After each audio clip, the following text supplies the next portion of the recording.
Jangan lupa like, komen, dan subscribe channel YouTube TVRI Bengkulu dan nyalakan lonceng notifikasinya.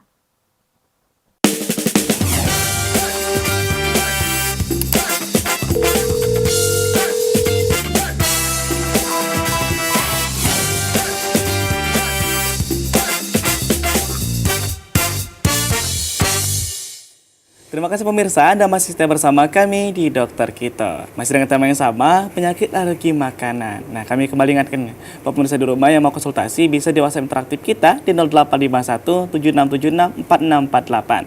Atau bisa komen di lepas dengan terbaru kita di Instagram di @tvri_bengkulu. Nah, sebelum beralih ke Dokter Elsa kembali nih, Dokter Pusan. Kalau kita berbicara mengenai seberapa berbahayanya nih penyakit alergi makanan ini tuh seberapa berbahaya sih, Dok? Tadi sebenarnya sudah disebutkan ya di awal bahwa reaksi alergi ini ada yang namanya komplikasi ya. Komplikasi itu adalah lanjutan dari alergi, yaitu reaksi anafilaktik atau shock anafilaktik. Itu yang menyebabkan tingkat keparahannya lebih tinggi. Reaksi anafilaktik ini gejalanya yang muncul itu ada hipotensi. Hipotensi itu tekanan darahnya bisa turun drastis. Kemudian ada lagi namanya angioedema. Angioedema itu adalah bengkak ya pada mukosa mata, bibir, dan juga bisa bronkospasme atau bronkus, salah satu bagian dari saluran pernafasan itu bisa menyempit sehingga seseorang itu bisa menyebabkan bisa terjadi sesak napas pada seseorang. Jadi itu sudah masuk ke dalam tingkat kegawat daruratan. Jadi kalau ditanya apakah ini seberapa berbahaya, ya sangat berbahaya kalau sudah mencapai ke reaksi anafilaktik atau shock anafilaktik, karena itu hitungannya tata laksananya itu dalam hitungan detik bahkan menit harus kita tata laksana, supaya kalau kita udah ngomongin tentang saluran pernafasan yang sempit, artinya kan orang tidak bisa bernapas lagi ya, dan itu harus sangat cepat ditata laksana agar bisa bronkusnya bisa kembali normal, akhirnya pasokan oksigennya bisa masuk lagi ke dalam. Kalau itu sudah sampai di tingkat tersebut tuh, Dok ya. Ya. Itu untuk reaksi yang ditimbulkan itu berapa lama sih, Dok? Atau untuk pengobatannya berapa lama? Pengobatannya harusnya dalam hitungan menit itu sudah harus masuk ya injeksi. Jadi kita tata laksananya dengan bukan lagi dengan obat oral, bukan lagi dengan obat minum yang reaksinya bisa dalam hitungan jam.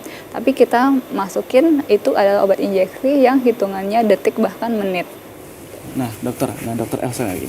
Nah, Dok, kalau kita berbicara masalah sudah sampai di tingkat tersebut ya, kadang kan kita kan mungkin ada yang jauh gitu dari rumah sakit atau fasilitas kesehatan, Dok ya. Itu untuk hal yang paling awal kita lakuin itu apa sih, Dok, ketika kita sudah sampai di tahap tersebut gitu?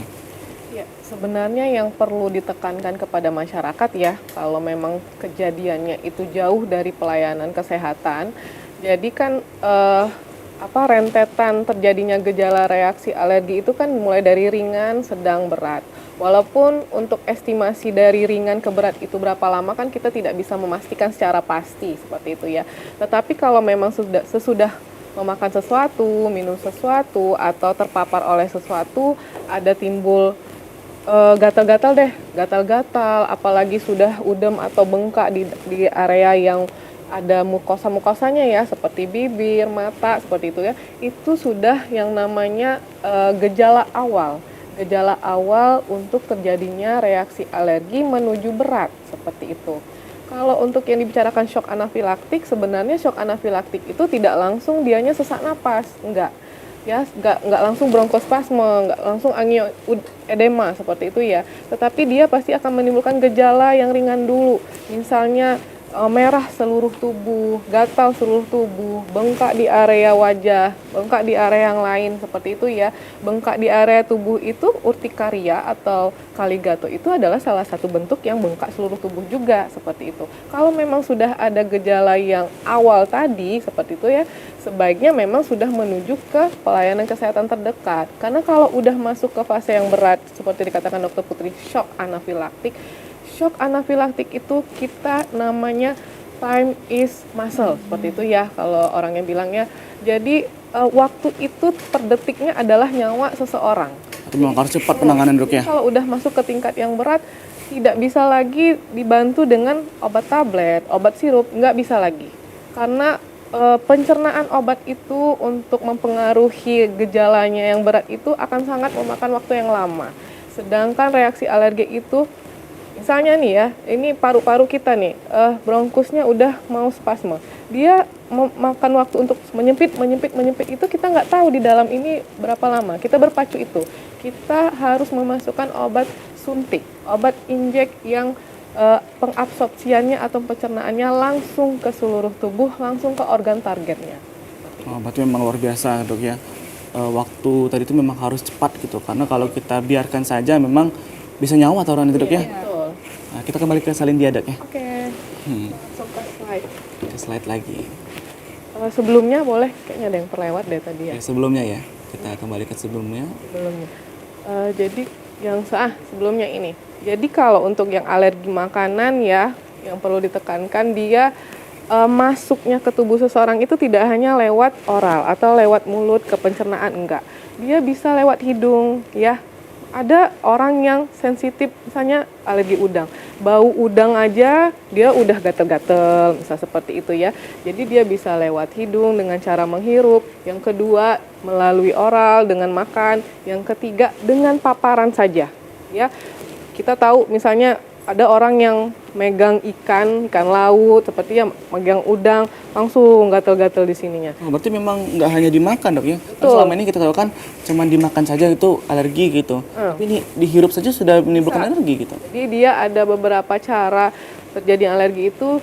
Yang pertama melalui hidung, yang kedua melalui mulut, yang ketiga melalui paparan juga bisa terjadinya alergi makanan. Oke, next. Nah, ini udah ya tadi ya. Nah, ini yang tadi yang kita bicarakan sebelumnya. Jadi tanda dan gejala reaksi anafilaktik sedang hingga berat. Ini yang di atasnya sedang sampai berat dulu ya kita ya. Lidah membengkak seperti itu ya. Yang kedua, pembengkakan pada saluran pencernaan. Yang ketiga, batuk berdahak yang menetap dan dapat disertai mengi. Mengi ini seperti suara orang asma yang nyi seperti itu ya, suara kayak anak ayam itu. Yang keempat, suara serak. Dan tanda bahaya, ini udah masuk ke tanda bahaya shock anafilaktik yang perlu diwaspadai. Pertama tadi, sesak napas. Sesak napas kita bicara tadi, ada bronkospasme di situ, seperti itu ya. Wajah pucat dan disertai keringat dingin. Wajah pucat dan disertai dingin. Tadi yang sudah disinggung oleh Dokter Putri, hipotensi. Hipotensi berarti ada drop tekanan darah sehingga sirkulasi darah yang sudah mulai kacau sehingga produksi atau oksigen ke pembuluh darah itu tidak tercukupi atau tidak sampai ke organ-organ targetnya. Bibir atau kuku biru itu sudah tanda-tanda shock, artinya pasokan oksigen atau peredaran darahnya udah mulai ada gangguan seperti itu. Sampailah pingsan atau penurunan kesadaran. Nah, jadi hati-hati ya. Jadi hati-hati untuk yang alergi. Nggak makanan aja, obat. Hati-hati dengan alergi obat. Kalau memang rasanya dulu pernah pengalaman alergi parasetamol seperti itu ya, itu contoh yang ringannya. Oke, kita tanya dokternya, dok saya nggak bisa minum parasetamol, apa obat menggantinya, seperti itu ya. Karena kejadian di Puskesmas Muara Bangkahulu, pasiennya tidak memberi informasi ke dokternya kalau dia itu alergi terhadap obat-obat yang analgetik, seperti itu ya, contohnya. Ternyata setelah dia minum, reaksinya 2 jam langsung kembali ke puskesmas menanyakan obat apa yang saya makan, tapi kami tangani dulu, itu sudah dalam keadaan tidak sadar. Itu apakah langsung tiba-tiba kita udah masuk ke shock anafilaktik ini atau memang ada hal sebelumnya dok gitu? Kalau runtutannya ada. Ringan, ini sedang berat ya, sedang berat yang lidah membengkak, pembengkakan pada sana. Kalau yang ringan itu tadi, mulai dari kulit biasanya. Mulai dari kulit yang gatal-gatal, bentol-bentol, seperti itu. Berarti nggak langsung ke shock tadi dok ya? Tapi sayangnya yang tidak bisa kita pastikan itu estimasi waktu dari ringan ke berat itu berapa lama sih? Nah, berarti tidak ada estimasi waktu dok ya? Ada yang cepat, ada juga yang lambat. Betul, kita tidak bisa memastikan hal yang seperti itu. Semuanya saya rasa belum bisa memastikan yang gitu. Jadi semakin cepat kalau udah ada reaksi alergi, kalau masih tertolong dengan obat oral atau obat tablet, lebih bagus. Tapi yang kita khawatirkan yang masuk ke shock anafilaktik ini, kita tidak bisa lagi tolong dengan obat oral, seperti itu, dengan obat tablet. Kita memang sudah mainnya obat yang suntik, obat injek, dan jangan main-main juga, ada yang sampai ke ICU, seperti itu. Itu luar biasa efeknya dok ya? Next. Kita lanjut. Nah, jadi kalau untuk ditanya apa tata laksananya tentunya yang pertama mengenali faktor pencetusnya. Kalau memang udah tahu alergi udang, ya monggo dihindari. Nanti proteinnya dari mana, Dok? Ya, masih banyak protein yang lain. Ada ikan, ada ayam, ada daging, seperti itu. Lebih baik mencegah daripada Mengobati tadi. seperti itu. Terus yang kedua, terapi obat-obatan. Terapi obat-obatan ini tentunya harus konsultasi dokter ya. Biasanya dokter akan memberikan antihistamin, seperti itu ya. Kalau memang dokternya melihat ini adalah reaksi alergi yang sudah sedang atau berat, biasanya akan ditambah dengan steroid, seperti itu. Terus kompres air dingin juga bisa untuk yang kaligato-kaligatonya itu ya. Terus ASI eksklusif juga bisa pada ibu-ibu hamil kalau memang ada reaksi alergi yang ringan, bisa dengan ASI eksklusif, mandi air hangat. Kalau yang imunoterapi ini rasanya itu udah setingkat yang ke rumah sakit ya terapinya ya, dan yang lain-lainnya seperti itu.